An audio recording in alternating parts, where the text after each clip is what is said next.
Three wheeler cycles, అదేవిధంగా ఈ cycles, ఇవన్నీ కూడా మనం అప్లై చేసుకున్న వాళ్ళకి పూర్తిగా ఇస్తున్నాం తెలియజేసుకుంటూ, మీకోసం డిజేబుల్ కార్పొరేషన్ను నారాయణ స్వామి గారు పూర్తిగా ఈ బైక్స్ వచ్చేలకి మేము పెట్టిన టెండర్ పిలిచేంత వరకు అవన్నీ చేసేంత వరకు కూడా ఎప్పుడు ఇస్తాను వెంట పడుతున్నారు. దాంతోపాటుగా కార్పొరేషన్లో శక్తివంతం చేయడం జరిగింది.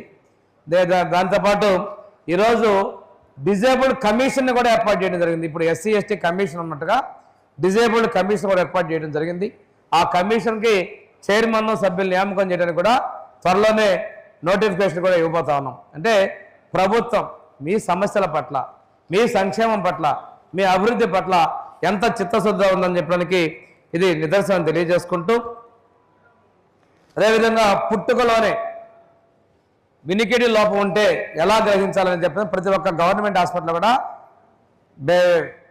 బెహరా అని చెప్పేసి ఒక యంత్రాన్ని ఏర్పాటు చేయడం జరిగింది. ఆ మిషన్ ద్వారా చిన్నపిల్లల్లోనే వాళ్ళకి వినికిడి లోపాలు వస్తాయని గ్రహించి వాళ్ళకి ఏదైనా అవసరం చకచ ట్రీట్మెంట్ ఇచ్చి వాళ్ళకి చెవిటి మోగం కాకుండా నిరోధించేటువంటి చర్యలు కూడా ప్రభుత్వం తీసుకుంది.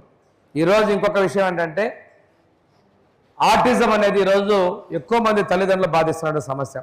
ఈ ఆటిజంల వల్ల పుట్టిన పిల్లలకి మానసిక పరిపక్వత కోసం ప్రత్యేకంగా అసెంబ్లీలో ఒక 3 గంటల పాటు చర్చించిన తర్వాత ప్రభుత్వం ప్రతి జిల్లాలో కూడా ఆటిజం సెంటర్స్ని స్థలాలు ఏర్పాటు చేసి ఇప్పుడు వచ్చే విద్యా సంవత్సరం నుంచి పూర్తి స్థాయిలో ఏర్పాటు చేస్తున్నాం.